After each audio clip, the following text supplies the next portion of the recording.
सफलता के हिस्सेदार। आज इंजीनियरिंग सर्विसेज परीक्षा के परिणाम आया था और निखिल उसमें उत्तीर्ण हो गया था। बहुत ही कठिन परीक्षा होती है इसकी, और ये नौकरी भी भारी जिम्मेदारी वाली होती है। पूरे घर में खुशी का माहौल था। निखिल के माता पिता, दीदी, भैया और छोटी बहन सभी बहुत खुश थे। निखिल से ज़्यादा तो उसके भाई बहन खुश थे। ऐसा लग रहा था जैसे कि मानो इन्होंने ही परीक्षा पास की हो।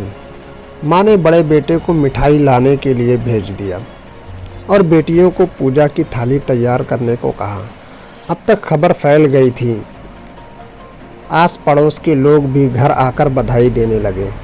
पड़ोस वाले चाचा ने जब निखिल को बधाई दी तो निखिल ने कहा, हाँ, मैंने इस परीक्षा को बहुत मेहनत की थी, रात दिन एक कर दिया था, खाना पीना भूल गया था, मैं अपने कमरे से भी नहीं निकलता था। माँ ने देखा कि निखिल में सफलता का दम आ गया है। सफलता का नशा निखिल के सर पर चढ़ रहा है। माँ मंदिर जाने के लिए नहाने को जा ही रही थी, पर जाते जाते रुक गई, क्योंकि वह जानती थी कि नशा चाहे किसी भी चीज़ का हो, अच्छा नहीं है। इस समय निखिल को रोकना बहुत ज़रूरी था। इसलिए वह बैठक में आकर निखिल की तरफ देखते हुए कहती है, भैया, निखिल ने जो सफलता प्राप्त की है उसकी इच्छा तो हर माता पिता को होती है। इसने तो पूरे परिवार का नाम ऊंचा किया है। इसकी मेहनत के साथ साथ इसके भाई बहन की तपस्या भी इसके साथ थी। इसलिए निखिल को सफलता तो मिलना तय थी।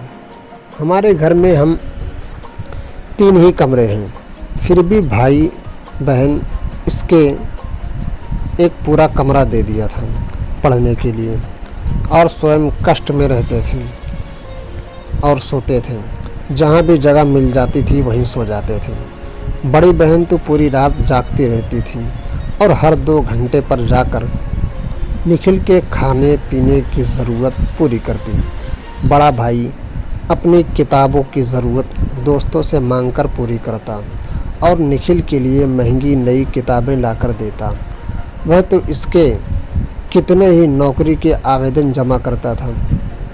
दिन भर धूप में, गर्मी में, धूल मिट्टी झेलकर, ताकि इसकी पढ़ाई की तरमातरी नहीं टूटे। निखिल बड़ा ही किस्मत वाला है जो उसे ऐसे भाई बहन मिले हैं।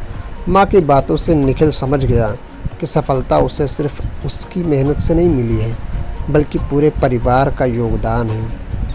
निखिल माँ की बात पूरी होते ही कहता है, सच में चाचा, जो मेरी सफलता का श्रेय भैया, दीदी और छोटी को जाता है, जिन्होंने मेरी पढ़ाई में आने वाली हर बाधा को मेरे तक पहुंचने से पहले ही दूर कर देते थे। साथ ही माँ और पिताजी की प्रार्थना और आशीर्वाद ने मेरी मेहनत को सफलता में बदल दिया। माँ अब खुश थी कि निखिल अपनी सफलता की कड़ियों को समझ रहा है।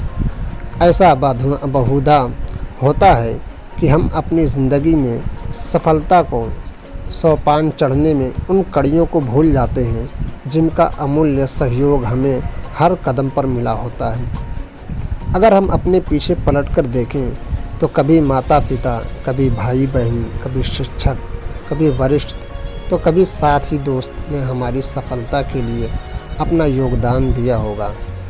यह कहना गलत नहीं होगा कि हमें ज़िंदगी के रास्ते में पीछे पलटकर भी देखना चाहिए और सभी योगदान कर्ता के प्रति प्रतिज्ञा का व्यक्त करनी चाहिए। साथ ही अपनी आने वाली पीढ़ी को भी इस बात का आभास कराना चाहिए। दोस्तों, कहानी पसंद आई हो तो वीडियो को लाइक करें, शेयर करें और चैनल को सब्सक्राइब करें। शुक्रिया।